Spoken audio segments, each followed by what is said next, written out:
Session 2. Very nice graphics. All right. Why is atheism rising? I have listed some factors here. There are many factors, none of which are certain. However, these are the primary ones. Okay, not one of them, we haven't really determined the exact reason, like which one is the predominant reason. However, we have found a few. Number one, disappointment with religious authorities and state practice. That is probably one of the most influential reasons. Okay? And I'm talking about places like Saudi Arabia. Now, some people like Saudi Arabia. I've even heard many Muslims in Malaysia speak very highly of the place. And I don't wish to disregard your opinion. However, the people living in Saudi Arabia may have a different view. There are a lot of complaints within the population about how it's run. And it's not because it's not secular enough. It's because a lot of Muslims, especially within Medina, because there's always been a historical conflict between the two, even though they're both Muslim now. Mecca and Medina are still in conflict. There's actually a group in Medina, okay, as an example, who follow what you would consider to say, you could call it Sufism. There's a lot of Sufis in Medina, okay? And I don't mean Sufis as in the liberal types that we understand many people to discuss. I'm talking about the traditional practitioners of tasawwuf. Okay, and then on the other side, in Mecca, you're starting to have what we call, they're not Salafiyah, they're more like Neo-Salafiyah. Now they've kind of changed a little bit as well. We can maybe get into that discussion more later in regards to what their beliefs and practices are, but there's always been a political unrest between the two. And most of the complaints are coming from Medina. Okay, now whether you agree with Medina or Mecca, that's entirely, but I'm just telling you that there are issues there. All right, and even places like, especially Pakistan, which is probably the most unstable Muslim country today. Well, no, Libya now, if we consider that. Okay, so number two, inferiority complex in the face of Western societies and cultures. This is usually one of the more predominant reasons that we find, is that a lot of Muslims looking up to Western societies, they see the advancements in technology and science, and they wonder, why don't we have that? Okay, and I'm going to get into how these are significant in a second. A lack of proper arguments for God's existence and the rationality of religion from scholars. This is one of the big reasons as well. Major reasons. As I told you earlier, many scholars are still using traditional argumentation. They haven't really gone up to times now with how atheists are thinking. For instance, most of the scholars, and I'm saying this not out of arrogance, I'm saying this out of knowledge. Okay, so I want to humble myself. These scholars deserve a lot of respect. They deserve your humility, okay? And they should never be talked down to in any respect whatsoever. However, it is okay to say that some scholars just don't know things. Okay, so when I'm talking about the scholars, I respect them for their Arabic, which is profoundly better than my own. Probably many people in here are better than me in Arabic. I respect them for their fiqh and things like this. But in terms of philosophy, in terms of different ideologies on the planet now, many of our scholars are behind. And this may be due to the educational system like Al-Azhar or Medina University have not really caught up in that respect. And speaking of Al-Azhar, I don't know what's going on with there now. After Sisi took over, I mean, Al-Azhar I think has been just completely fallen apart. So I'm not surprised that they haven't come up with anything. Anyway, so why do apostates choose atheism over Christianity, Judaism, etc.? This is probably the big question that you're asking in your minds right now. Why is everyone deconverting? If they're deconverting, why are they going to atheism, not to other religions, right? There's so many choices. So why are most of them going to atheism? Okay, well, when people leave a religion, they often choose one that is drastically different or opposed to their previous faith, all right? Since Christianity, Judaism, and other religions have succumbed to the political power of the secular state, meaning they become entirely secularized and submissive, meaning Christianity and Judaism have become no more than hobbies for most people in Western Europe and America, okay? And since their followers are largely secular in lifestyle, often choosing humanistic values over religious ones, there is little difference between these so-called religious observers and atheists. When you see a Christian on the street, you see an atheist on the street, they're probably acting very similar. That's just especially in Western Europe and the United States. This is normal. Now, of course, you have your fundamentalists, but they're usually the minorities. Okay, the majority of people typically have the same lifestyles. And I'm not saying, for those of you in here who may practice these things or may not be Muslim, I don't know. Most of you in here are Muslim, I believe, or all of you, alhamdulillah.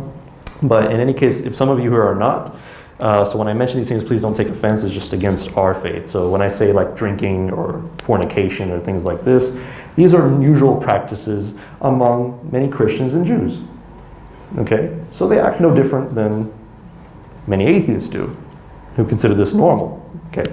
So in that respect, when somebody is deconverting from one religion, why would they want to go to another one when there's really no difference between them and the atheists? They can go all the way, right? As such, apostates are more often than not attracted to those ideas which promote secularization most intensely as opposed to religious dogma. Since Islam is the only religion today that has yet to fully submit to secularism, its most extreme opponent, atheism, is seen as the best alternative. Does that make sense? You haven't explained what is secularism exactly. Secularism is, what I'm talking about here is, okay, first off, the definition of secularism is the division between church and state, or division between religion and state. Okay, so religion does not hold any governing power over the people.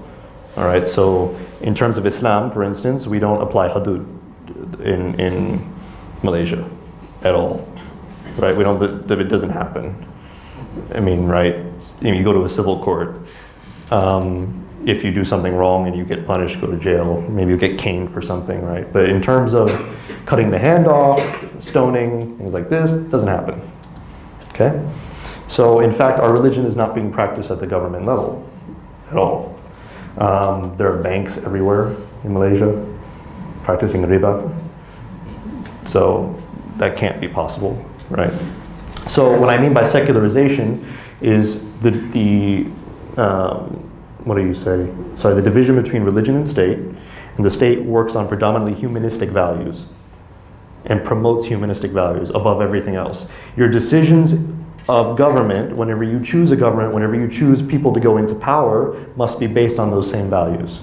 If you refer to the Quran or the Bible, people are going to think you're unreasonable in your approach whenever you go. Now, some people, of course, will use religion in politics, but when they get into power, they still act like, you know, I know I should stay away from politics. You told me to do that, but because I get really bad when I talk about politics. Everybody's like, oh, no. You know, so he's starting to talk again. That's bad. So, but I'm not going to mention names. So, but certain people in power here act no different than Obama, act no different than, what's his name in Russia? Putin, you know, they're no different. They're absolutely zero difference. They wear nice Western suits. I can wear one because I'm from the West. So, you know, so I got you there. So no, so they wear, you know, their nice little suits. You know, they shave their faces completely. I'm not saying it's necessarily bad, but they do it to appease, right, Western powers. And they want to govern purely by civil law. Purely by civil law. When Kelantan was trying to implement Sharia, what happened? Federal government knocked it down like this, even though like 99% of the population wanted it. That's very strange, right? You would think if it's a democracy, they would allow them, right? No. Okay, I'm done with politics, I'm sorry. Okay, great. Okay, so next. If I keep talking, I'll get worse. Then the police will come in and be like, okay, come on. So, okay, the biggest attraction to atheism, why is this the case? The scientific enterprise. Please? What?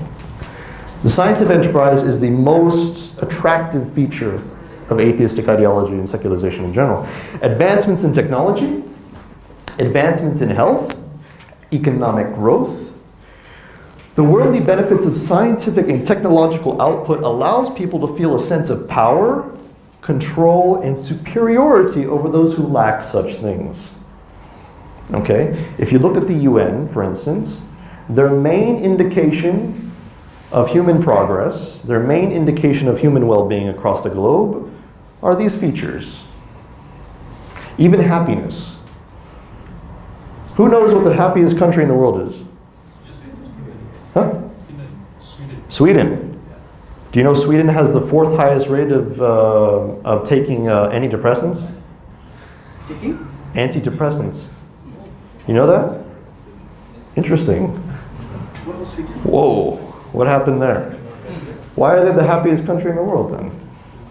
That's strange. Do you know they only work 28 hours a week? That's a lot. That's little. They're also one of the least productive countries in the world. Do you know that 1 in 3 men in Sweden, or no, is it 1 in 3? I'm sorry, excuse me for the statistic. It might be 1 in 10 at most. 1 in 3 at most, 1 in 10 at least. In Sweden have had sex with an animal. 1 in 10. Yeah, or 1 in 3. I think it's 1, I'm gonna be nice, 1 in 10. Okay? 1 in 10 have had sex with an animal. Now, if you're not against that, I mean, but I don't know. It would seem to me that people who have these sort of drug addictions also very high in Sweden. Alcoholism is very high in Sweden. Okay, let's go to Spain then. Spain is horrible. I don't want to get into that. Spain is just horrendous. Spain has one of the worst economies in the world right now. I wouldn't go there, you know. I have ancestors there. I wouldn't still go there. Okay, so scientific progress, technology, and health, these are things that attract us. When people have these things, they feel a sense of superiority. They say, you see a lot of Americans, they're like, you know, I'm American. I don't know if you've met these sort of Americans, obnoxious types. They come, you know, we have the greatest military in the world. We could bomb you if we wanted to, you know, things that, you know, the people actually talk like this. But what about this? What about science, or not science, but people with science creating so much pollution? We have a global warming issue now. What about weapons of mass destruction? I talked about Nagasaki and Hiroshima. What about the bombs that were dropped recently in Iraq? Or if we know about Fallujah, anybody understand what happened in Fallujah? Uranium-tipped bullets. Economic exploitation. We still have child labor. Even in Malaysia you have child labor. You go to Bukit Bintang, you can see child labor. I'm not kidding. You know those kids that come up to you with the Yasin? You don't think somebody owns them? I don't think they are Malaysians. They're not Malaysians, but they're here. No, it's a. Why is everyone laughing? I don't understand. It's a point, right? It's a point. Why are they here? But they're here. They're still here. It's still a Malaysian problem, even though they're from somewhere else. I mean, yeah, you can ship them over back where they came from, but I mean, you're not solving anything. You know, everyone's responsible if it's happening on your land. I'm going to say the same thing about the United States. Anywhere else. You know, in the U.S. we have a huge poverty problem. And you want to talk about economic exploitation, I'll tell you this. If you don't believe racism still exists in the United States, do you know why most of the African American population is poor? Does anybody want to know? Is it because African Americans are somehow lower than white people or light-skinned people? What was your question again? I'm asking you, African Americans they're the number one, or one of the number one groups in the United States who suffers from poverty and low education and crime. 70% of the prison population is black. Why? Discrimination by the government. Discrimination, yes. So it's not because they're black, right? It's because They have different citizenship, right? Citizenship. no, African Americans are Americans. They're born and raised there. But they're called African Americans because their ancestors were taken here as slaves. Now, taken in the United States as slaves. Now, I'll tell you one thing, one of the government policies in the United States that has yet to be overturned, and that seeps of racism. One of the ways that we get taxes for education is from your house taxes, okay? All right, so your schools, the quality of the school is dependent on the amount of money taken from your property. Now, if you live in a poor area, you get less money, right? So your schools are worse. So if your kids go to this school, are they going to get a better education or a worse one? If they get a worse education, are they going to go to college? So they're going to end up back in that same town. This was installed after the Civil Rights Movement to make sure that African Americans were kept where they belong, quote unquote. Okay? They have a good system in place to control. Keep them there. Obama, they said, solved all the problems. Obama didn't solve anything. He's like half Indonesian. He's not even African American. He's not even. I don't even know where he's from anywhere. I mean, he's a black-skinned person who went to Harvard. He's not even really black. So I'm being honest. He can't sue me or anything. It's fine. So, you know, I mean, freedom of speech, yay. You know, Obama didn't solve that problem. The African Americans are still there in the same conditions they were before. And in even Chicago, where I'm from, okay, we have the highest rate of crime in probably the world. Every other day, 2 African Americans, sometimes minors, are killed in gun battles in the south side of Chicago. Even the police won't go there. It's that bad. So, okay, did we skip anything? Okay, good. All right, no, here we go. Go back. Please, thank you. Okay, there is little concern for these atrocities and more focus on the benefits they produce. While there is a minority attempting to stop these horrible practices, many individuals living in scientifically advanced societies have little to complain about. Okay, next. Please. Okay. Misuses of science. So now we're going to go to my country. Yay. For instance, the United States has the highest scientific impact globally, okay, but spends 20% of its total budget on military expenses. More than 40% of the global defense budgets combined in the world. Of its research and development spending in science, it allocates 51% of its budget to the military alone, and only 24% on health and 0.2% on education. 0.2% on science and education. 24% on health. 51% of all scientific output from the United States goes towards its military. What does that mean? What does that mean? Is that we're building weapons. Lots of them. And lots of technology. And we are using that for perpetual warfare and what we call defense. Okay? Which means billions of dollars to Israel. Now, anyways, historical sad fact, and I mentioned this earlier, 14 Muslim majority countries have been attacked by the United States since 1980. These events have displaced and killed millions of innocent people while simultaneously destabilizing the region and robbing it of its precious resources. So, when we have the use of science in this way, is it really a good thing to call yourself superior in a civilized fashion? Is it really something to be proud of? Is there a necessary causation between the truth of something and the fact that you can bomb a lot of countries? That's what I'm trying to ask. Does scientific and technological output mean anything when it comes to truth? Because, and I'll give you a more extreme example, Nazi Germany, everyone loves to hate on the Nazis, but they were powerful. They had really good health care, they had amazing weapons, and they had some of the best military the world has ever seen, and some of the best tactics, okay? They were basically, that's why they were considered the main rivals of the United States, all right, during that period of time, all right? The Germans were a very successful country during that time. They are successful now. But during the Third Reich, they were considered a superpower. Stalinist Russia was a superpower. They had amazing technology and health. And they had the most advanced weapons.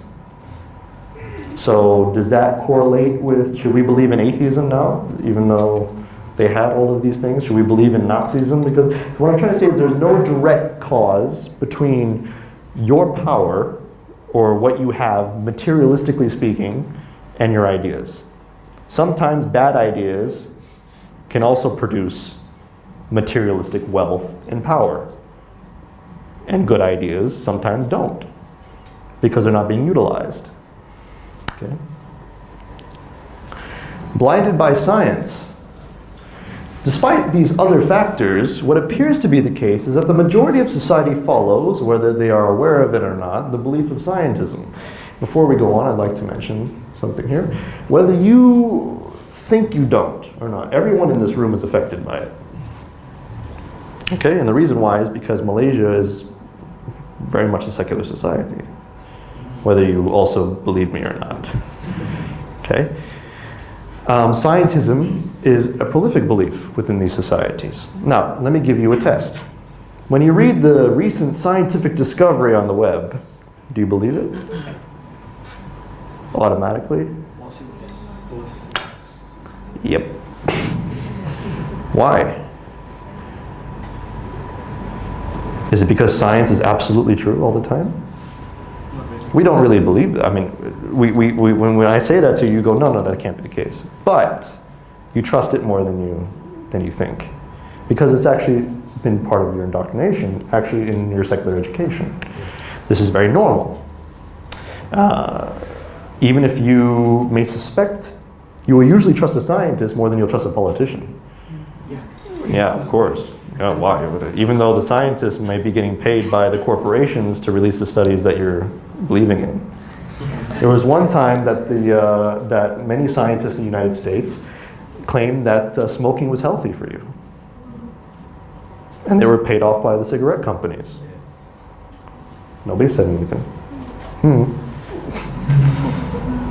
You know, there are many scientists, let's see, who claim that using certain pesticides on your crops is okay. Monsanto. You don't think they were paying off scientists to back them up? Okay, does anybody watch American football? No?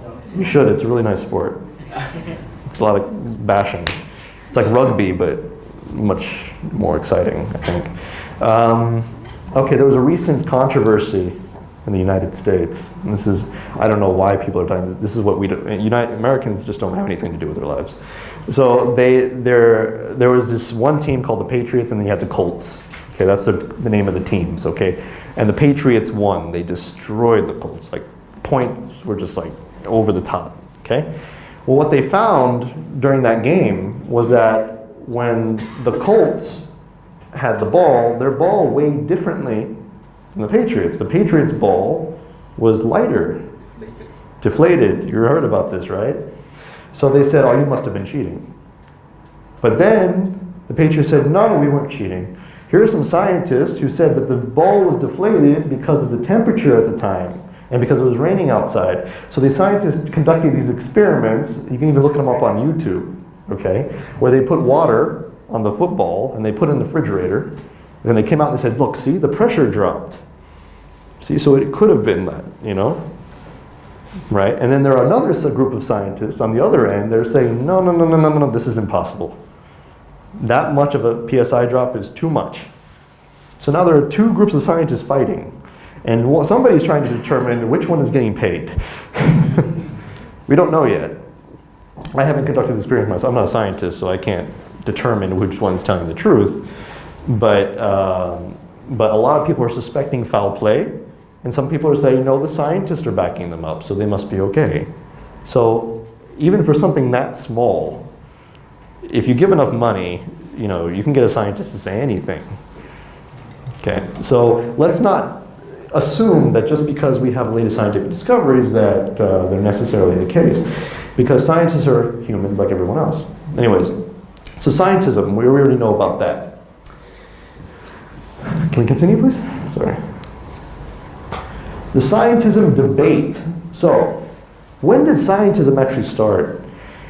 Well, we have this lovely gentleman here by the name of Friedrich Hayek, who died in 1992.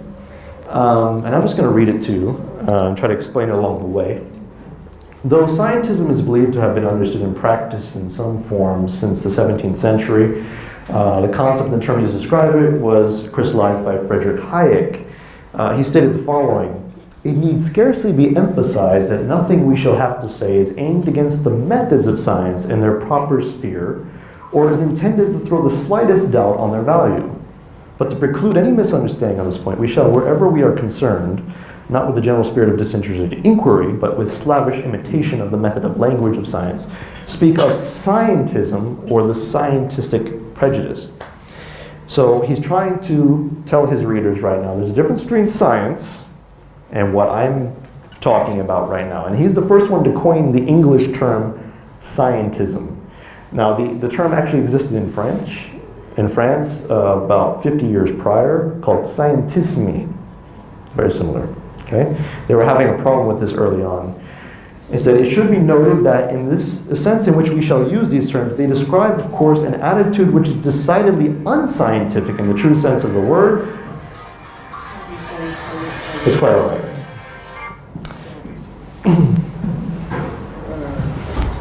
I have to cut the hand after that.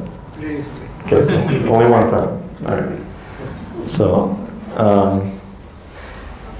decidedly unscientific in the true sense of the word, since it involves a mechanical and uncritical application of habits of thoughts to fields different from those in which they have been formed. In other words, what he's trying to say is that there were people back then, okay, and this is during the early 1900s, right, there were people back then who were using the natural sciences to explain what happens in sociology, what happens in history, what happens everywhere else.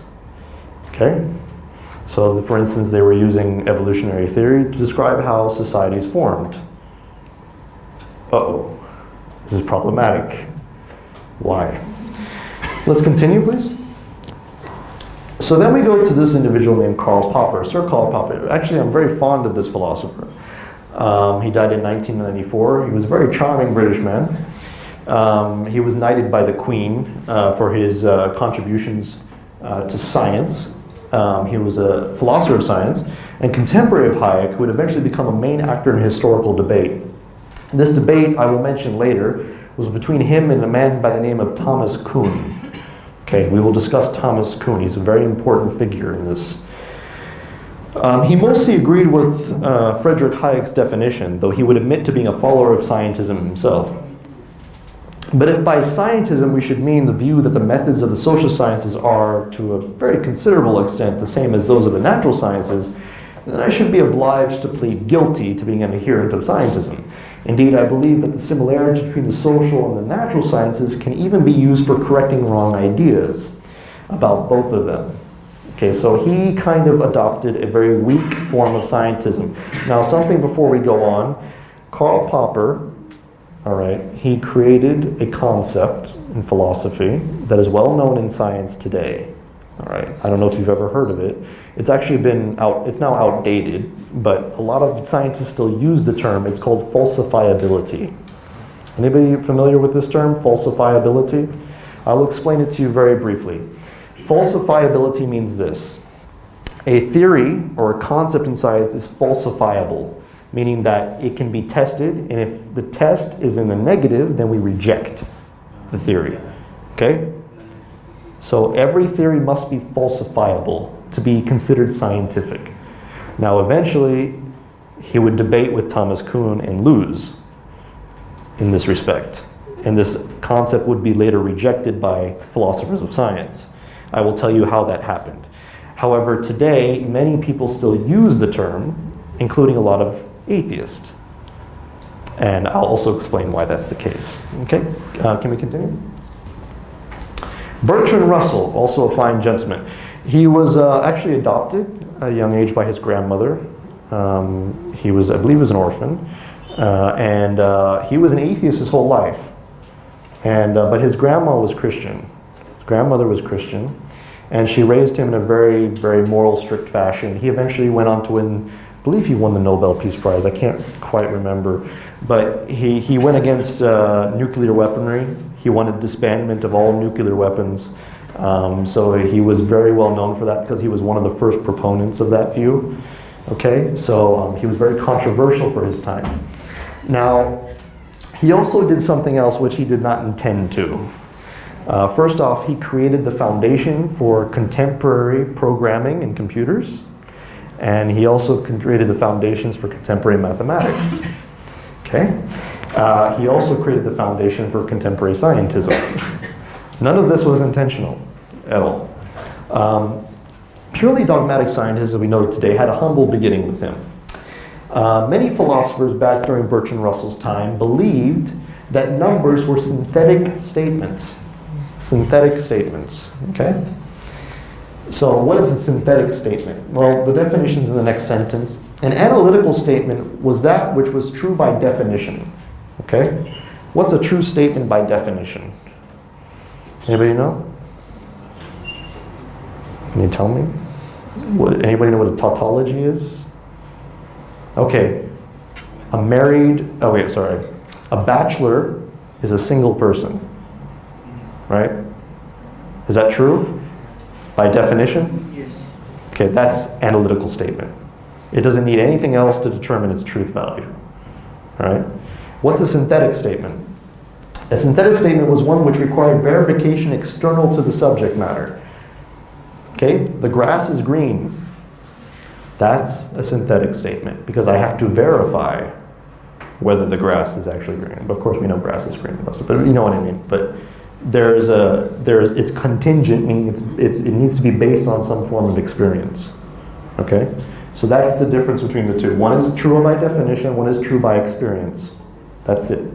So there were philosophers back then that believed that numbers were true based on experience. Okay? So the way they proved it, Kant was the first one to kind of say this.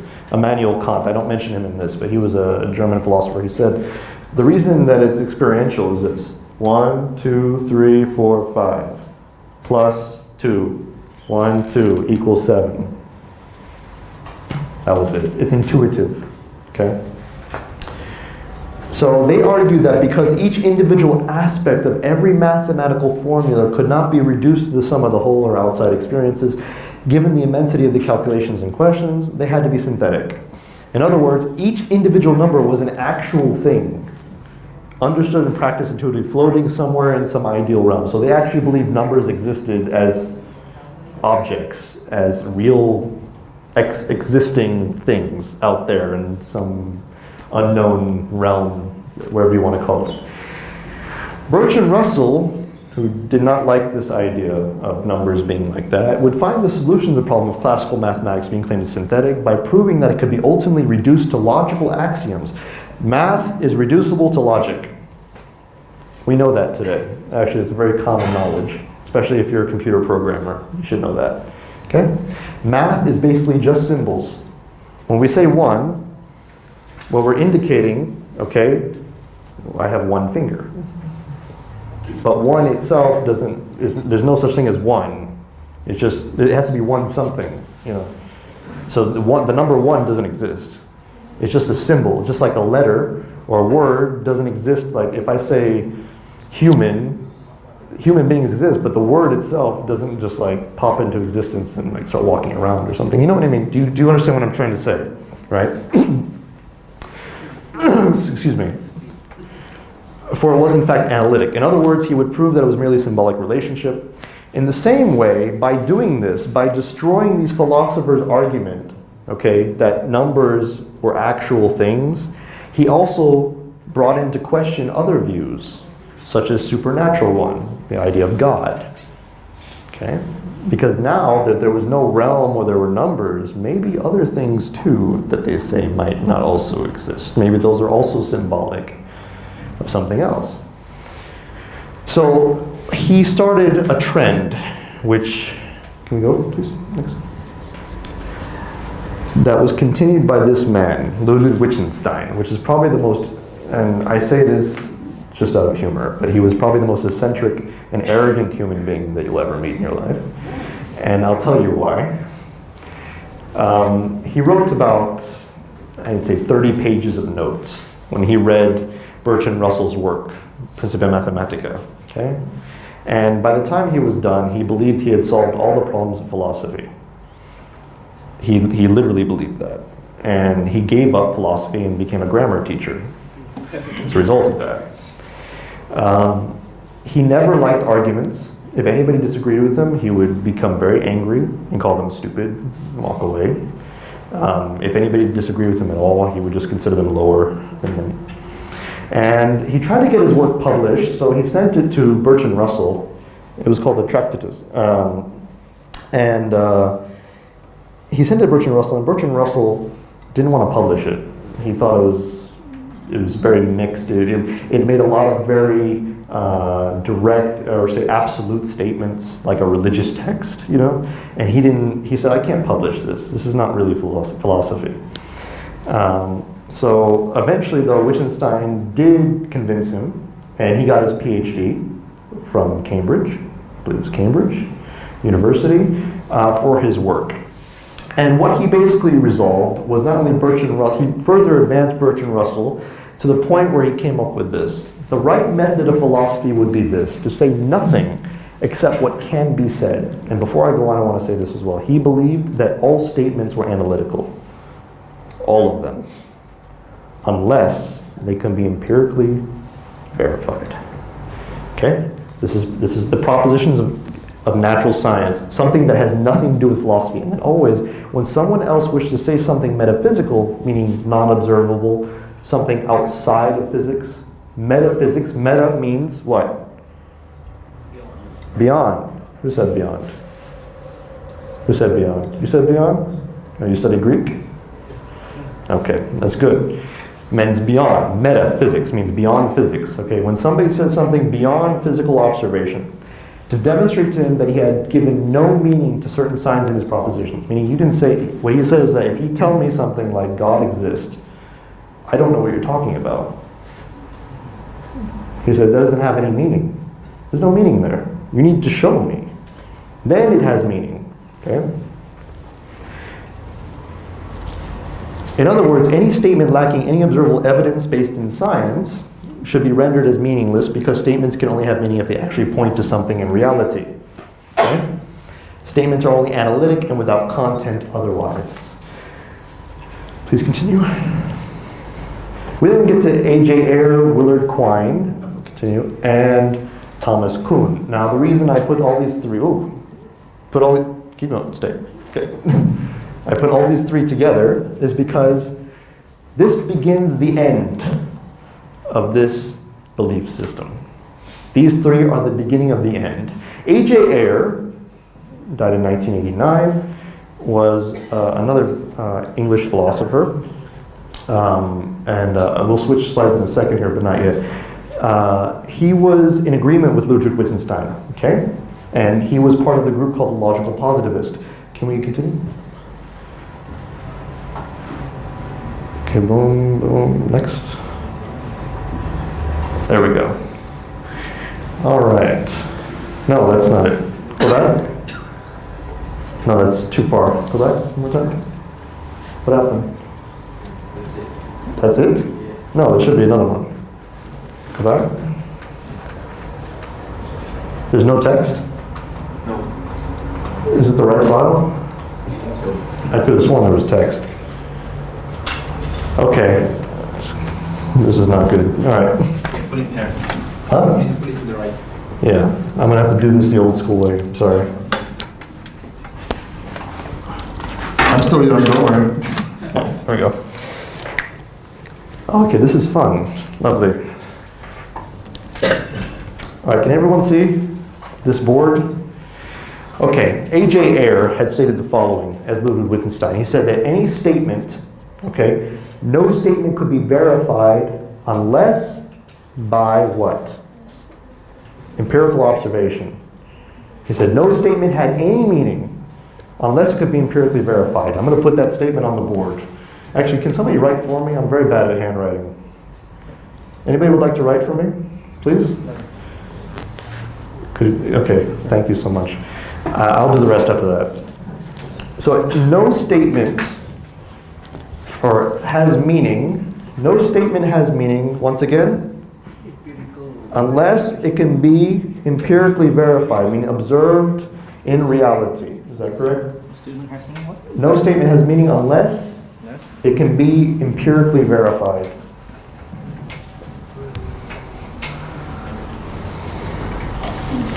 Okay, verified is fine. Yeah, it's fine.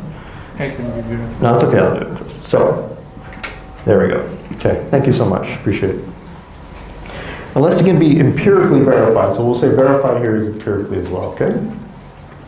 So he stated this opinion. Now, he was eventually, before his career ended and he passed away, he was often made fun of because he was the last person to still believe this statement. There was actually a large following of people who believed this. They were called the Logical Positivist, okay? And their group ended around the 60s and 70s, officially speaking, okay? And A.J. Ayer continued this, but the problem is that he was trying to convince everyone that there was not a problem with the statement. His whole career rested on that. Because somebody had pointed out, very convincingly, that this statement makes no sense. Why? Can anybody tell me what's wrong with this statement?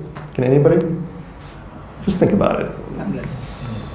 Please. We can't emphasize everything. So we should have like positivism and empiricism. So we can't emphasize everything. Mm-hmm. They are things so complex. It's not observed by our empiricist mind. Yeah.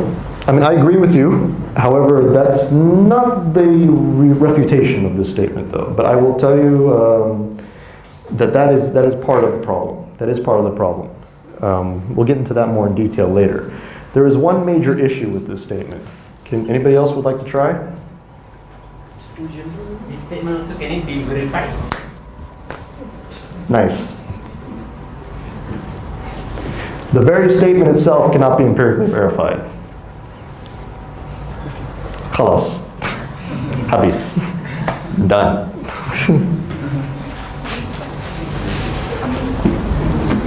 That's the end of scientism. Right there. Fun, right? But that's not the only end. In fact, a lot of philosophers tried to still defend this. A.J. Ayer was the last of them, but he failed miserably. There was no way that they could empirically verify the statement. And there was no way they could change the statement that would make it, remove it from its own principle. You can't do it. So it failed based on its own argument. So that was the end of logical positivism, and that was the end of really what we call scientism. Okay? So then came Willard Quine, who died in 2000, and Thomas Kuhn, died in 1996. These men were not English philosophers, they were Americans. Yeah, America. Okay? And they were part of the pragmatist tradition of American philosophy. The only thing I like about America is American philosophy and the pragmatist tradition. And they redefined science from the logical positivist point of view. They redefine it for the rest of generations. Okay? Yes? Yeah, I want to come back to the statement. Please. The verification means the principle. If the principle gives the solution to the problems, it means being verified. Because it is a solution. So when it's a solution, we can use that solution to solve other problems. So the statement is verified by some principle when it gives the solution. When it gives a solution. What you're talking about is is almost a form of pragmatism itself. The problem is that the statement itself cannot be verified in and of itself. The statement says very specifically, it has meaning unless it can be verified. Okay? So it's actually saying that it's a meaningless statement because I can't find anything in the real world that can verify the statement. Now, you can say it works, right? You can say that, but that doesn't mean it's true. And I know that sounds strange, and I'm going to tell you why that what I'm saying is correct. Just because something works doesn't necessitate that the principles behind it are correct. Okay? Let me give you an example. All right. How about this? I'll give you a moral example. Maybe this will be correct. I don't know if it'll be an appropriate analogy. I'm just thinking on the top of my head. All right. Unfortunately, brother, I have to punch you in the head. Okay, I'm going to have to hurt you because my ethical standard is that if I just feel like hitting somebody in the face, it's okay. You know, now it might work that I can get away with it or that I can punch you in the face, but it doesn't necessitate that what I'm doing is truthful or correct in any way, shape, or form. Is that correct? It's a little bit of a loaded analogy, but I'm trying to simplify it as much as possible. Okay? All right. Is there anything true about the fact that when I sit on the chair, it doesn't break? Can anybody tell me, is there anything true about that? When you understand the word truth, right? Okay, if I sit on this chair and it doesn't break, is there anything true about it? Now, if I make a claim about the chair that if I sit on this chair, it will not break. That's a statement. It can be true, it can be verified when I go into the action of sitting on the chair. But the fact that the chair works itself, just by itself works, is not an indication of any truth. I have to make a claim about it. I have to have some sort of position about the chair in order for something true to be about the chair. But the chair itself is not any, there's nothing true about the chair, unless I say something about the chair. Am I getting my point across? Yeah, I'll argue a little bit about this verification. For example, there is verse in the Quran that says that if you doubt in the Quran, which means you want to verify the Quran, then find a contradiction or bend a surah like it. If you couldn't, which means Quran is a true. So the Quran be verified by the Quranic challenge. So the statement was a verification for other statements. So once the other statement could not challenge the statement, this means the statement is true. So if we come back to the statement, this statement is a verification for other statement. When other statement prove wrong this statement, this statement is wrong, Okay. but this statement is right. So let me ask you a question. If I reformat this argument and I say no statement but this one has meaning, That's maybe empirically verified. Now let me ask you why. Can you answer the question? Yeah. In that context, it could be. It's not reliable source that we can only be, but there's some statement they're reliable and based on these principles. Okay, now I'm asking you again. I'm going to ask you, if I say this statement, I would say no statement has meaning except for this one, So we have to verify the statement. unless it's verified. So, but I'm asking you, okay, so if we've excluded the statement itself from its own criteria, then what makes this statement justified? And not only the statement, for example, if there's a statement, Mm-hmm. we need to verify the statement. Mm-hmm. So we need to look at the challenge of the statement. If we could prove the challenge of the statement wrong, then the statement is wrong. If we could not, the statement is right, but what we are challenging, that's wrong. But what if I say to you that I did challenge? I did, because it's the statement itself cannot fulfill its own challenge. The source is not reliable because it comes from the man. Well, yeah, that's true too. But I mean, but what I'm trying to say is that because it doesn't meet its own criteria, it's what we can say informally that this is a hypocritical principle, or it's a self-refuting principle. Paradoxical? Paradoxical is different. Paradoxical is something that we can consider illogical, but it's not necessarily contradicting, because there might be some factor that we're not accounting for in this regard. However, because this is a statement, it falls within the very criteria that it's promoting. So because it cannot be verified, therefore it's false, or it's not meaningful. Yeah. I consider this a suicidal statement. Suicide, yes, that's a good one. Suicide is haram, by the way. Don't do that. Okay. All right. Okay, so Willard Quine came into the picture. And see, Willard Quine, he had the same objection to this, but he said more. And this is where it gets really fun. Because once we understand what Willard Quine and Thomas Kuhn said, we will understand what science really is and what it really means in today's age. Now, what Ayer and Wittgenstein and Russell were doing before this is that they were making truth reducible to the smallest parts. Okay? So they were making truth reducible to statements, to words, to numbers, to things like this. They were trying to build truth on the most basic principles of logic. All right? The problem is that truth cannot be reducible. And what Quine said was this. He said, you cannot reduce phenomenon to single things or single statements of fact, because we live in a web of knowledge. Okay? We are here, all right? Around us is a world full of context. Full of context. What do I mean by that? I'm going to give you an example to make this more clear. And this is going to be a fun example. Let's see how many things you can come up with, okay? I'm going to give you a statement. Just one statement. I have to fix the lock on my door before I go to work today. Simple. I have to call the locksmith, right? Because my lock is broken. Now, if I ask you why, you're probably going to tell me because I don't want somebody breaking into my house. I ask you why again. I don't want my things stolen. I ask you why again. You see what I'm saying? Keeps going, going. What do you mean by stolen? Why do you value these things? What is value? What is all this? So you can't reduce it. It keeps going and going and going and going because it's contextualized by the world that we live in. A lock. A lock has so many meanings. Believe it or not, we look at a lock on the door and we think, oh, it's just a lock on the door. But think about it. Why do we need locks? So people don't break into our house, right? But why do we care if people break into our house? You laugh, but think about it. Because we have a certain values about our own possessions. There are actually certain cultures in the world that don't care if you go into their house. Have you ever been to Nigeria? When I was going to UIA in Istak, I had Nigerian neighbors.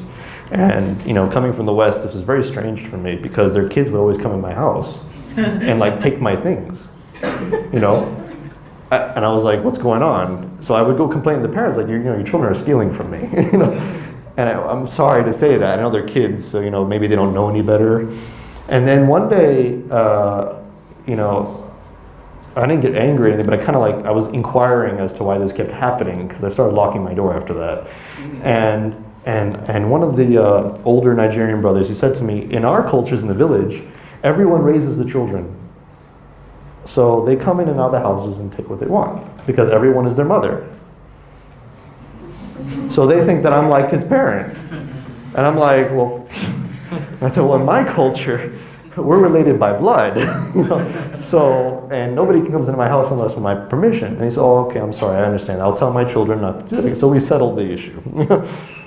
But we had this issue for a few years because there would be times I'd park my bike outside and it would be broken because the kids were like riding it around or something, or they would use random objects from my house, so because they thought these were all theirs.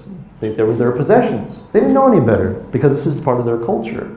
So for them, they don't lock the house in Nigeria because everyone is part of the community. It's all their house. And if somebody takes something from your house, it's normal because you can take something from their house because everyone shares the materials. It's very normal. And sometimes they said even you'll see women who are not even related to the children breastfeeding the kids and taking them around, and sometimes you think, oh, this must be their child. And it's like, no, she belongs to my neighbor, But it's perfectly normal in many places in Nigeria. It's perfectly normal. You can't even tell who belongs to who there. See, but in my cultural context, I need a lock on my door. Okay? Because if anybody from my culture comes into my house, they're probably going to get shot. All right? Without my permission, that is. Of course, I'm not going to shoot anybody. But you know what I mean, right? Because there's a different way that we live. So the concept of a lock may not be understood in Nigeria, because they don't have them. But here in in the United States or in Malaysia, it's perfectly normal. And we understand because we have certain values that surround the concept of the lock. So a lock, just a very simple lock on your door, has so much meaning. You can fill a novel with it. I'm not even kidding. I'm not kidding. Continue asking yourself questions about this. That's weird. Continue asking yourself questions about this. Why do I have a lock on my door? Why do I value possessions? Why do we have the concept of possessions? Continue to, and you keep asking more and more questions, right? It just keeps going on and on, even if it may seem absurd to you. So Willard Quine said that we live in a web of knowledge that contextualizes things, okay? And what we call scientific theories today is that web of knowledge. All right? The concept of a scientific theory, a lot of people I'm going to clear the room right now of this misconception, unless you need to understand. A theory does not mean that the scientists don't believe it's true. A theory simply means, it simply means a structure by which we can interpret data. That's it. After what is that? After what is that? After what? After what is finished? Yeah. So for instance, like if you say the theory of evolution, and we're going to talk about evolution later, so let's not get too, some people in here might be like, why is he talking about that? Not good, but the theory of evolution is considered by scientists to be fact. They don't call it a theory because they think it's not true. They call it a theory because the word theory means something entirely different from untrue, or not certain. It means this is our tafsir.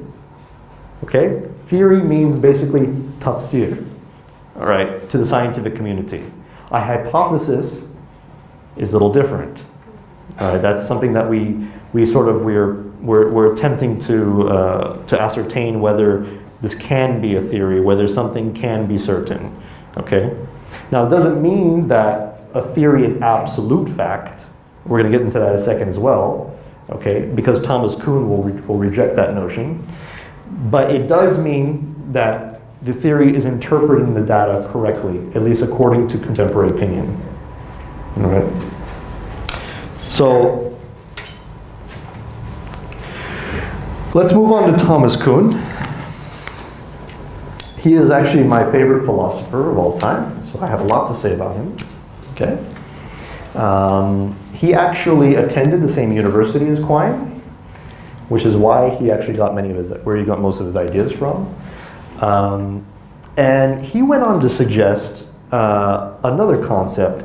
He called Quine's holistic, patterns or holistic structure a certain word, and we use this word in everyday English today. It's called paradigm. You ever heard the word paradigm? That was invented by Thomas Kuhn. Okay? The word paradigm was invented by Thomas Kuhn. And what Kuhn said was that we have these holistic structures of knowledge in which we use to interpret things. And sometimes this web, right? Okay, so let's say this is a theory, okay? Let's call this theory number 1, all right? So theory number 1 has been interpreting data for the past 100 years. Scientists have been working with this theory, and they've been making a lot of good predictions with it, okay? So let's say this theory was the Ptolemaic system before. Okay, let's say that this theory was the Earth was the center of the universe and everything rotated around it, okay?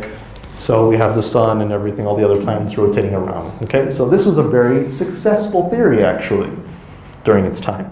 Very successful. And what I mean by that is it actually predicted quite a lot. So a lot of people say, well, it's outdated, but in actuality, they did a lot of scientific discovery. They discovered a lot of things in astronomy because of this theory, okay? Now what happened later on was that scientists started getting very confused, though, about certain things like the eclipses and things like this. They couldn't figure out why, if everything was going around the world, okay, in a very systematic fashion, why was it that sometimes it was very erratic, meaning that it was very chaotic? So they started coming up with different things. Okay, so if this is the case, maybe the planets don't go in one system. Maybe they go like this too, Maybe they go like this, and maybe some go like this, and some go like this. And so they kept going more and more complex. And then eventually somebody said, this is just too much. Maybe it's more simple than that, So they started encountering something we call anomalies.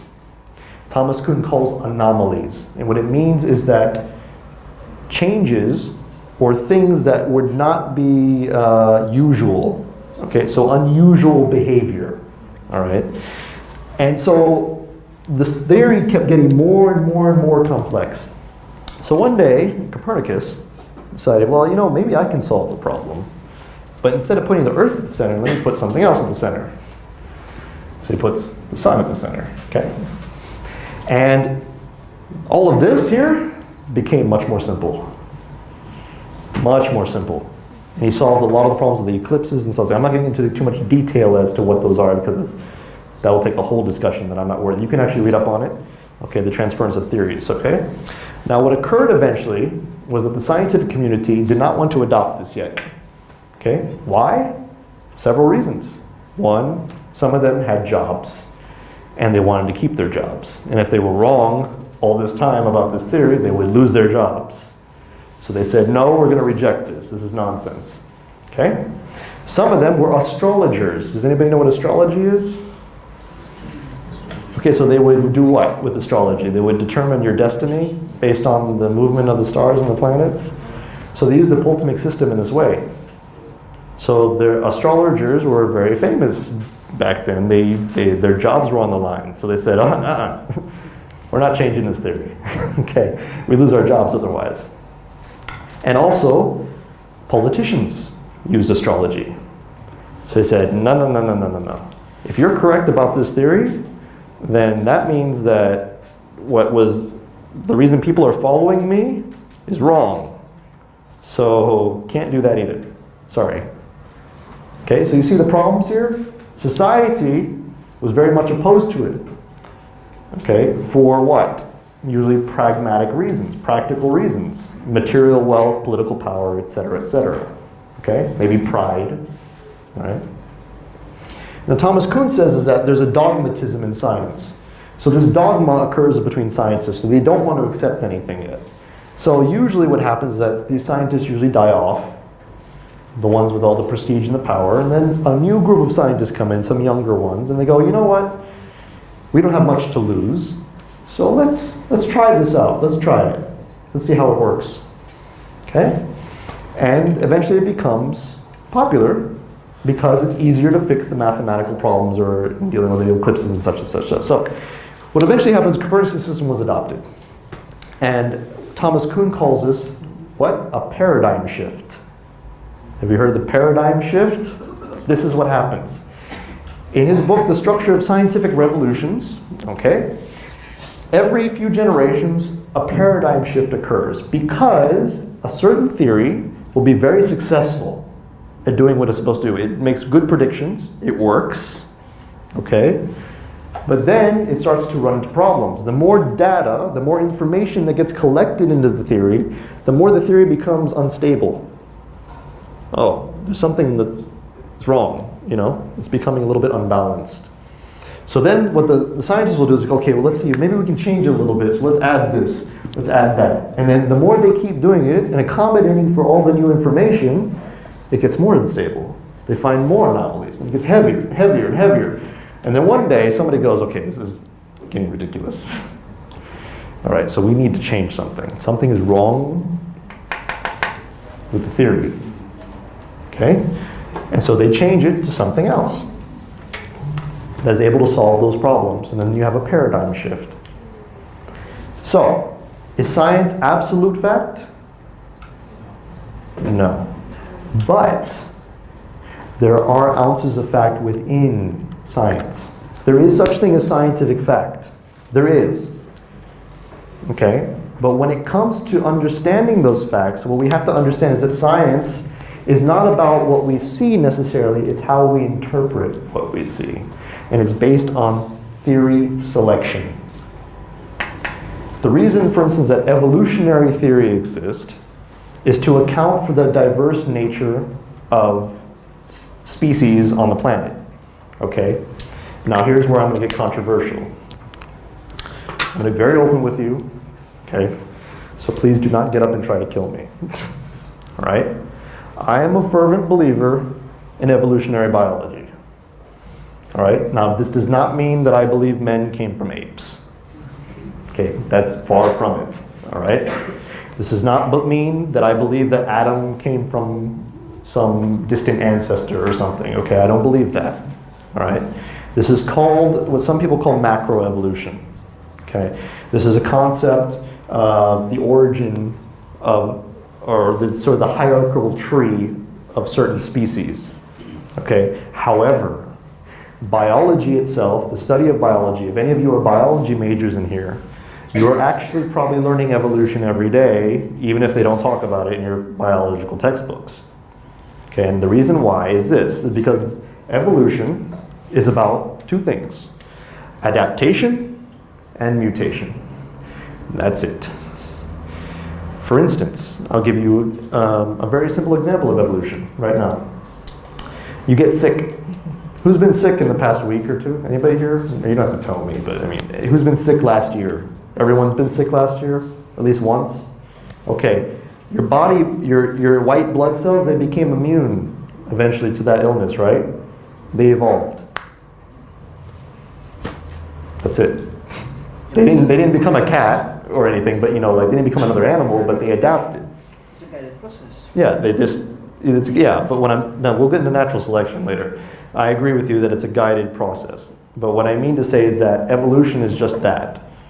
So for instance, if I go into a hot climate and I'm under the sun for a while, okay, and I become tan, right, what happens? My skin color changes, right? Pigmentation. Pigmentation, right? Different, right? But why does it change color? Pigmentation. Okay, but I mean, there's your skin does it for a purpose. It Cover the to cut. activity, Okay, right, yes. right. So it protects you. You've just evolved. Sort of all. That's it. That's really all it is. That's evolution in a nutshell. I mean, when you start talking about species changing, then you get at the genetic level. You start saying, okay, things are these two species, they can't mate anymore. So they're two different species. Okay, they can't, their genetic information is too different. Okay? So this concept, the evolution that I'm sort of talking to you about, is actually, in some ways, well, first off, we'll get into the Quran in a moment, maybe in a later session. But do I have still some time? Thank you.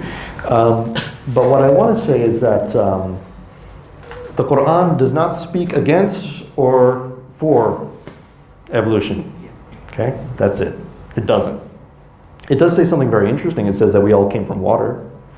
So it all says that we came from common material, which makes a lot of sense if you think about it, because actually we share 98% genetic material with apes. Does it mean that we're related? No, but we share the same materials. Actually, we also share a lot of material with dolphins and other things, but it's a different story. If you looked at a baby fetus before it forms, you notice it has a tail? Yes. Yes. Yeah. Do you notice what happens when a frog is formed? Also has a tail. A lot of mammals, they have tails before, even when they're grown full, they don't have tails. They have tails when they're babies. They're little fetus. Why? Maybe it's because we're made up of the same genetic material. That's it. It's not much. There's not much. I mean, there's nothing controversial about that at all. So when I speak about evolution, I'm not talking about that we are cousins with apes or that I'm not talking about that aspect. I'm talking about the basic foundation of modern biology. That's all I'm talking about. Okay? So when we go against evolutionary theory, we really need to understand what it's trying to say. A lot of people even say, like I said, that humans come from apes. In actuality, the scientists who claim our relation with apes say that we're cousins. But we're not, like we don't come from them. They're like a different tree over here. We came from something else. That's what they say. So we have no relation beyond that. Like, you know, we didn't just one day pop up as an ape and go, okay, here we are. No, that didn't happen. It's just that because apes are so similar to us, they assume that we must have had a similar ancestor. That's all they're saying. But it's not proven. It's just an assumption on their part. But most of evolutionary theory has nothing to do with that. People assume that it does, but it doesn't. Is it theory or is it a hypothesis? Evolution is a theory. It's an interpretive lens, how we study biology. So without evolutionary theory, we would not have modern antibiotics. We would have not modern, vaccines. Modern medicine is based on most of evolutionary theory, actually. So except for surgery and things like that. But you know what I'm talking about. Modern medicine is based a lot on evolutionary theory. The way our bodies adapt to things, to diseases, et cetera, et cetera. There's a recent, they found the cure for AIDS, by the way. Anyway, I'm not kidding when I say this. But they found a cure for AIDS by doing a stem cell transplant. Stem cell transplant. Taking out the bone marrow. Replacing your cells with somebody else's.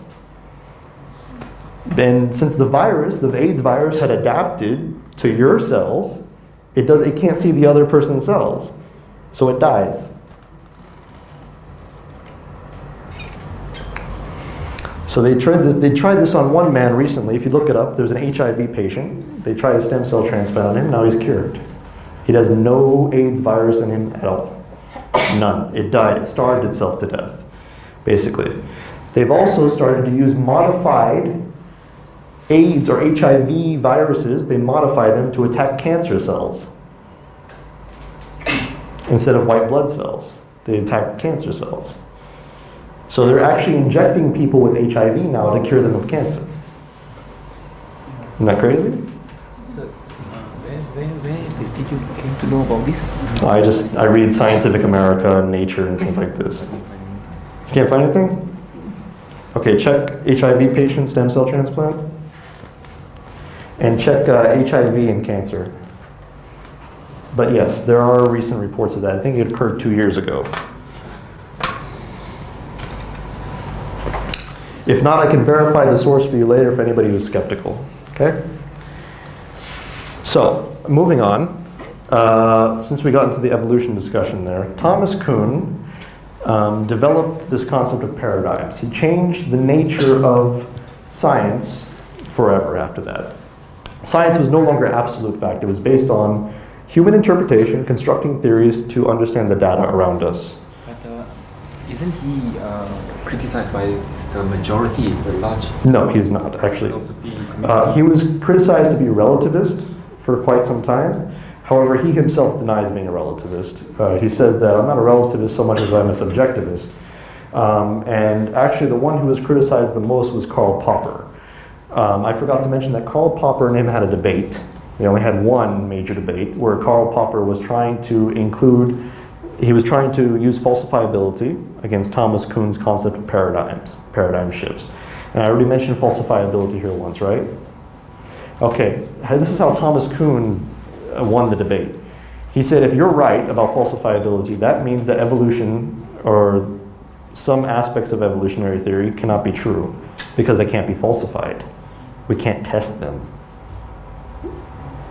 So Popper had to eventually limit his conception of falsifiability, which eventually then he just discarded entirely. And then he actually believed in some sort of metaphysical principles. If you read his later books, he actually admits to having not supernatural beliefs, but philosophically metaphysical positions that before he would have never adopted. So, excuse me. Okay, I think we have finished this slide. So can we go on, please? Okay, so if scientism was defeated, is it being resurrected? Here's a group of individuals. Can you keep going? All of them, please. All of them. Oh yes, my favorite group of people. One more time. Boom. Okay. On the right, should I move this? I'm sorry.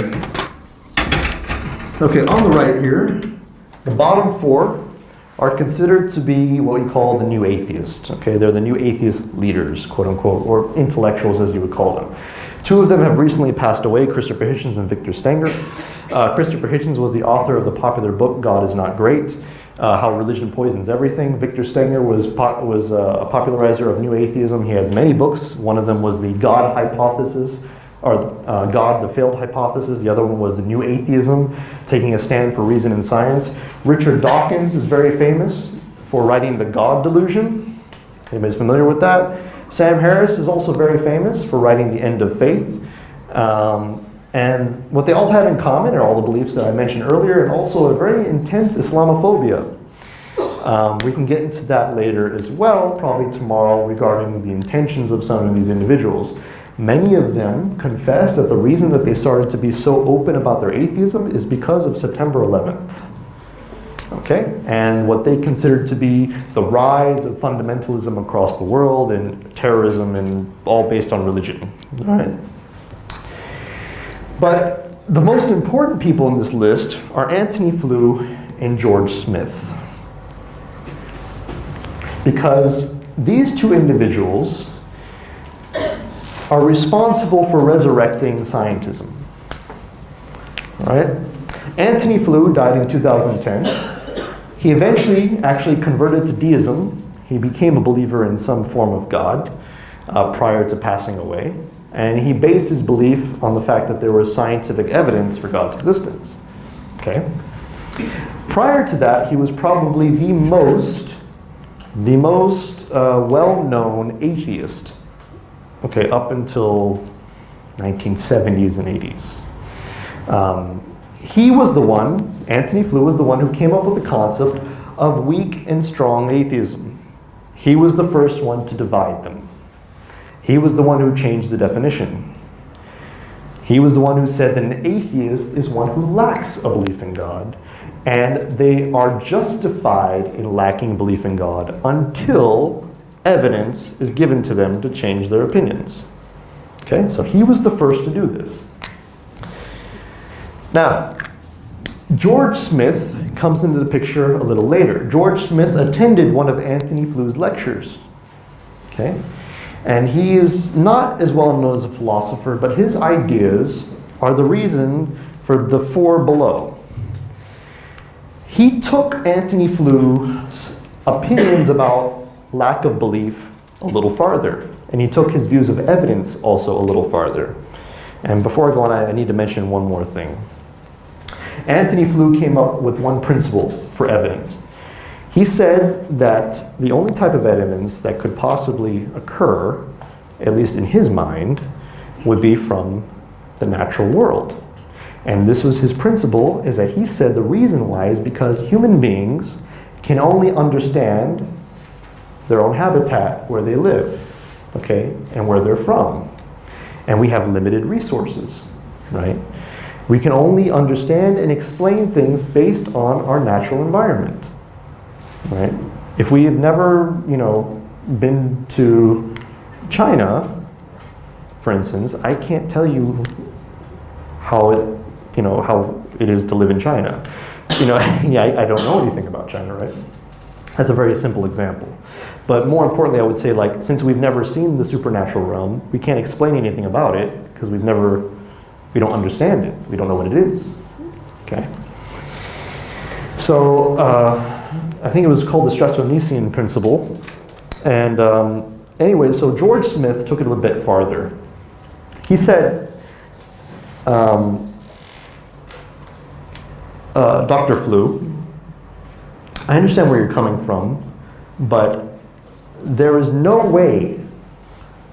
absolutely no way that a person who believes in God can offer you evidence. Cannot. There is no way that anyone who believes in God or supernatural can offer you any evidence to fulfill your requirements. Who said that? George Smith. I'm paraphrasing, by the way. What he said was this. He said that to offer God as an explanation for something is to offer no explanation at all. Because the only way we understand explanation is based on the context in which we live. So he said, when you say that God explains this, it doesn't mean anything. Does that remind you of something that we heard earlier? Right? Logical positivism. Okay?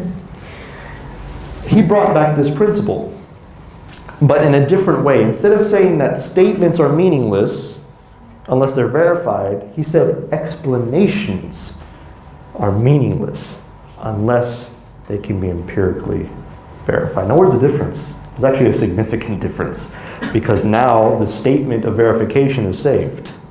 Because the statement's not an explanation, it's just a statement. Right? So now, you can't say that it's self-refuting.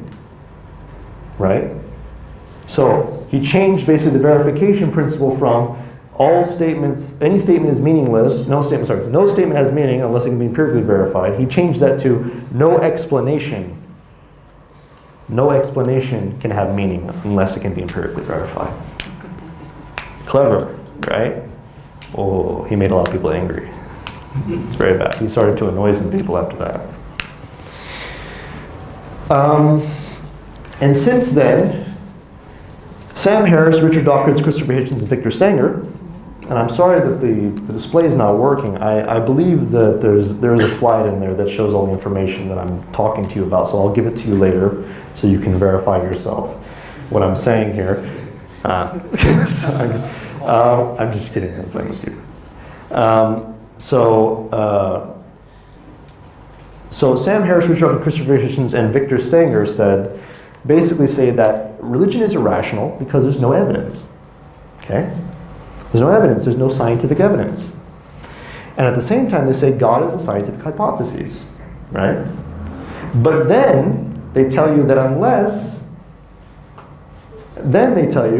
something can be scientifically proven or justified in a way, we have no reason to listen, basically, to understand or try to understand what you're saying. Okay? Now, here's the problem. They know that a theist, or somebody who believes in God, okay, believes that God is outside the bounds of time and space. physical properties, right? They know this. Sorry, can you say it? They know that God, the concept of God to the monotheistic religions, or most religions in general, except for the pagan ones perhaps, is that God is outside of time, he's outside of the bounds of limited space and physical properties. So, what are they asking for then? They say to us, the atheists will say to us, you need to prove God based on science. But they also say that science can only be explained within the realm of the natural. But our concept of God is beyond that. So how can we do anything? It's a lose-lose situation. It's a lose-lose situation.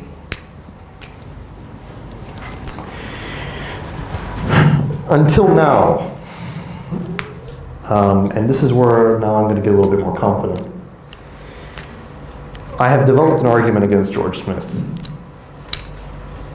And nobody that I have met has been able to refute it yet.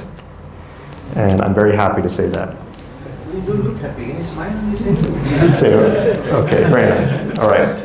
And you're probably wondering, how does this post-grad nobody sitting or standing on stage here talking about these things? Is there down there? Oh, okay, sorry. Thank you. Know how to defeat these people after several years of their popularity. And one of the things I have to say is that it's called an unhealthy obsession with their ideas. But I think I have created a defeater. And I have yet to find one of the ulama or any other Islamic philosophers, or such as, I don't want to name names, so I won't name names, but I'm sure you know of some da'is who argue against atheism online, etc. I'm sure you know who they are. We're not going to mention who they are, okay? I know them personally. But they have not answered to this. So I spent 3 years desperately trying to figure out. I went to every philosophy book you could think of. Okay, I went and I studied from every different type of philosopher. I studied analytical philosophy, I studied existentialism, I studied continental philosophy as whole, I studied Heidegger to no degree, and Heidegger is almost impossible to understand. I studied everything I could get my hands on. And finally, I gave up. I gave up around the second, and then I came up with the argument. And so I'm going to present it to you now. Premise 1, if meaning and explanation can only be derived from the natural world, then all conceptions of reality are derived from the natural world. Okay, very simple concept. All right. If meaning and explanation can only be derived from the natural world, then all conceptions of reality are derived from the natural world. So anything that we think is real is from the natural world. That's all it's saying. Okay, I'm just being very formal. Premise 2, if all conceptions of reality are derived from the natural world, then they must be a coherence of meaningful experiences. What does that mean? I'll explain it to you real quick. Anyone here believe in unicorns? Nobody believes in unicorns? Oh, shucks. Fairies? You want us to believe? No, not yet. I'm not that good. Okay, no. Flying spaghetti monsters? Flying spaghetti monsters. That's the common example used by atheists these days. Flying spaghetti monsters. Anybody believe that there's a teapot orbiting Mars? No? UFOs? Okay. Let me tell you something. A unicorn, I'm going to use a unicorn here, okay? All right. Unicorn is a meaningful concept. Why is it meaningful? Okay, unicorns, let's say unicorns don't exist, right? Let's say they don't. We don't have evidence for that, okay? But I can imagine a unicorn. It's just a horse with a horn on its head. It's a combination of two natural things, right? So it's actually a very meaningful concept. Try a flying horse? Flying horse, okay. I can imagine a horse with wings. Why? Because I know what wings are and I know what a horse is. Right? How about a flying spaghetti monster? Spaghetti flying around, I don't know. But I understand what spaghetti is and I know what flying means. Okay, so I understand these things. Fairies, small little people with, wings. Okay, so I know what these things are. Okay, so if all conceptions of reality are derived from the natural world, then there must be a coherence of meaningful experiences. Now let me give you a non-meaningful experience. A non-meaningful experience. A married bachelor. What? Married bachelor. Does that mean anything? Not yet. Can you be single and married at the same time? Yeah, can. No, I'm not talking about polygamy. Okay? No. Okay, I'm talking about the two definitions, right? They're contradictory, correct? Okay, what about a square circle? No, it doesn't work. Right? Now, those two things themselves, they have meaning, right? But I can't combine them. Okay? All right, so let's look at premise 3.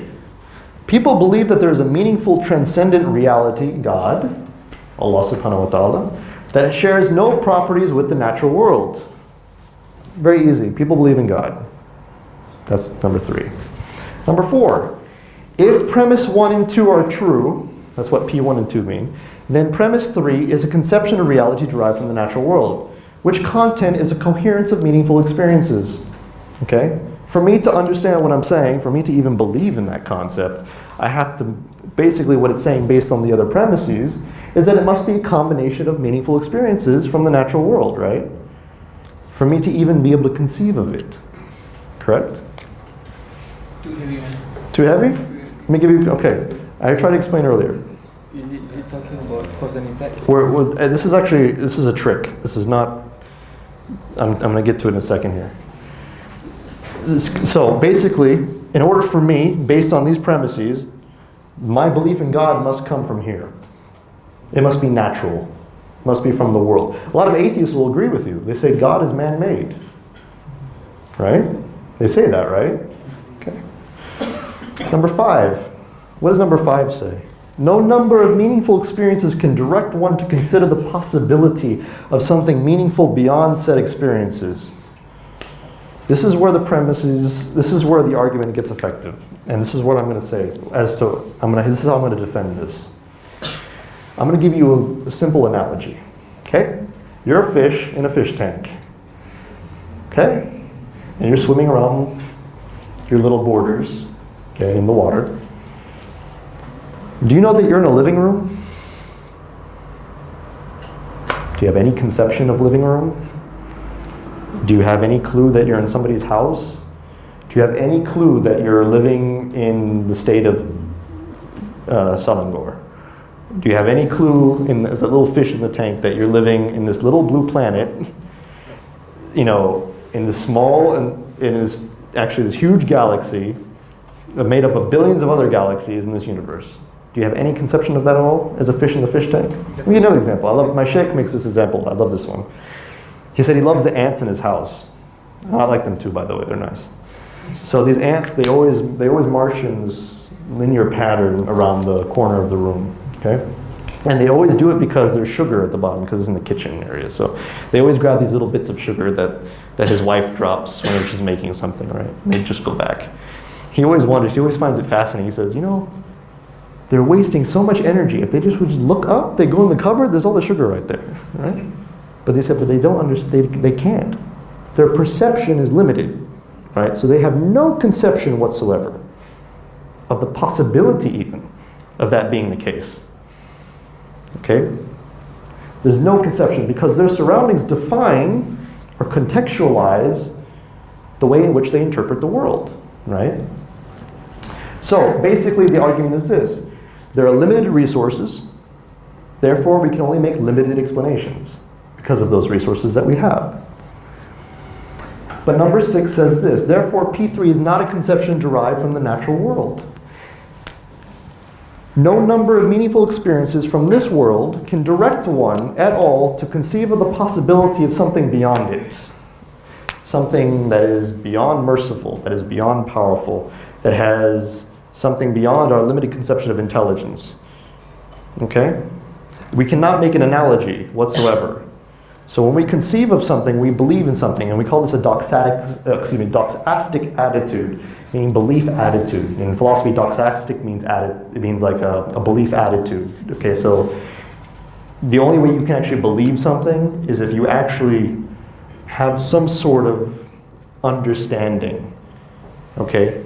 So it has to be it has to mean something. It has to have some sort of conception. Okay? So if the natural world is the only thing that can provide that, then how is it that we're thinking of something beyond it? Brainwashing. Brainwashing? But who started the brainwashing? Parents.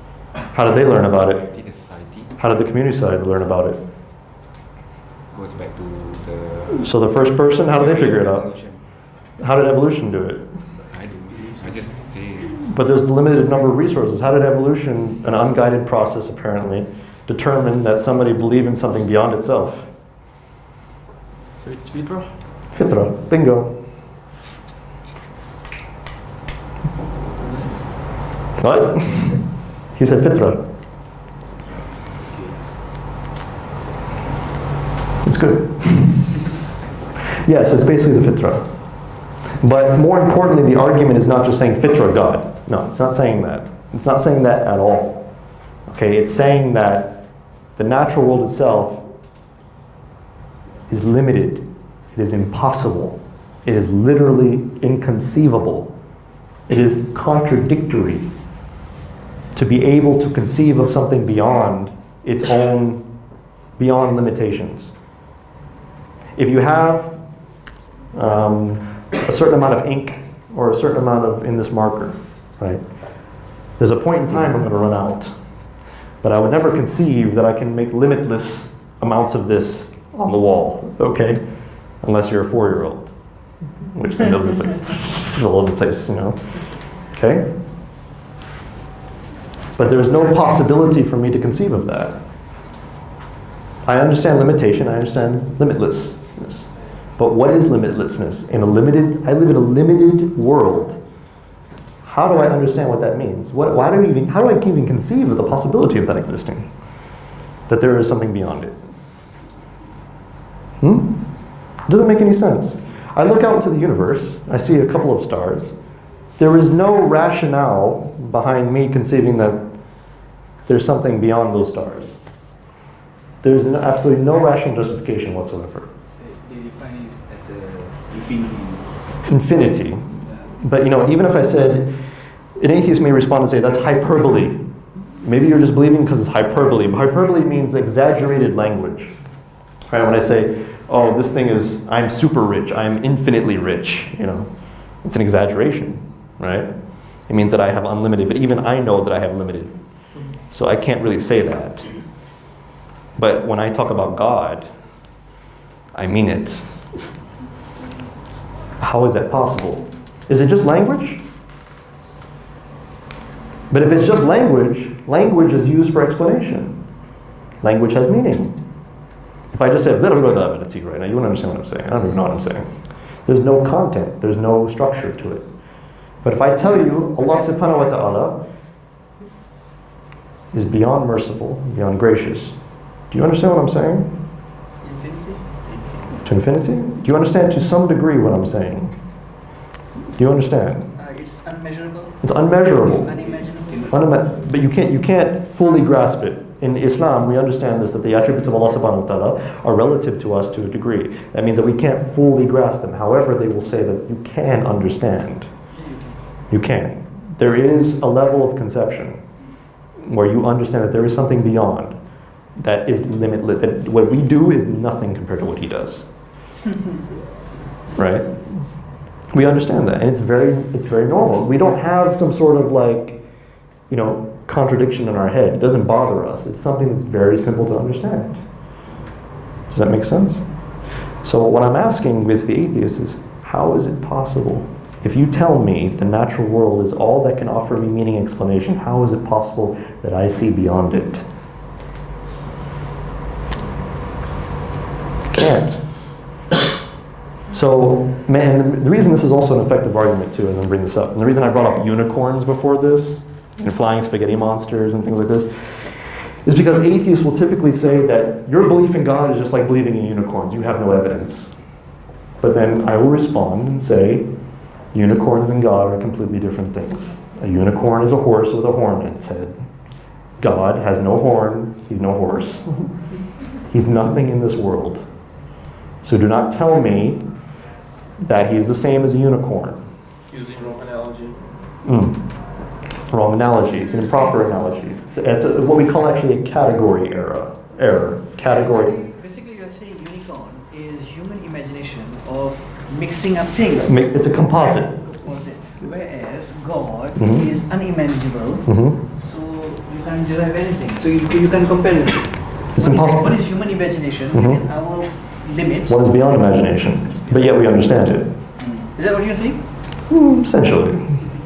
But let me give you another thing. Okay, so if the unicorn is a horn and a horse, right? Is it empirically verifiable? Meaning that I've seen a horn, right? And I can see a horse. So I would expect that if unicorns exist, I would find a horse with a horn on its head, right? So I can say with certainty that they don't. So Richard Dawkins in one of the debate Mhm. talked about Burak. How do you use this argument against Burak? the flying horse? Oh, the flying horse. This is where we get into specifics of religion. Okay, this is where we get into specifics. Okay, in regards to Islam, there are certain things that we don't question. And the reason we don't question them is not because Allah subhanahu wa ta'ala has told us to close our minds. Okay, it's because He's asking us to trust something else. He's not asking us to trust that okay, I can prove Islam to you, or I can prove my power to you because I have a flying horse here. Okay, that's actually irrelevant to the story, by the way. You know, the whole concept of the flying horse flying up to heaven with the Prophet Muhammad sallallahu alaihi wasallam, that's completely irrelevant to the story. It happened, okay. But Allah is not saying anything beyond the fact that it's some sort of fact, all right, according to His power. We don't believe in Islam because of that. We believe in Islam because of the Quran. We believe in Islam because of our fitrah attached to that as well. The actual evidence for Islam is the Quran. And we're going to get into that a little later, actually, in regards to how the Quran has been misused in this day and age and how it should be used against non-believers in regards to da'wah. Okay? Remember the ayah of the Quran that says, strive against the disbelievers with all your might using this Quran? Remember? That ayah by itself proves that the only evidence we need to strive against the kuffar is the Quran. Now, in regards to God's existence, the only reason I came up with this argument was to go against people who I consider to be stubborn. Because in my personal view, there is no such thing as an atheist. In my personal opinion, everyone has a fitrah. And if they deny the fitrah, they're denying themselves. They're just sort of, what they're doing is they're pushing it down. They're just sort of, what we call it, what is it called? A cognitive dissonance in psychology. What do you call it? Cognitive dissonance. It's a very big term, but what it basically means is that I know something is true, but I'm going to put it to the side because it makes me uncomfortable. Cognitive what? Dissonance. So it's dissonance. So this is not to be insulting to atheists, but this is just what I basically believe regarding, because I believe everyone has a fitrah, that's it. I'm not saying it to insult anyone. I'm just saying if you don't believe in God, then you're holding it back. That's what I'm trying to say. So when I constructed this argument, I had that in mind. So my purpose for the argument was not to prove God exists, because I already believe that, and I believe everyone already believes that. My purpose for shooting this argument was to destroy their argument, so they had no choice but to go to the other side. That's it. So all I said was I use your reasoning. You tell me that the natural world is all I can use for meaning and explanation. If that's the case, then I shouldn't believe in God. Because I believe in God, that means you're wrong. That's it.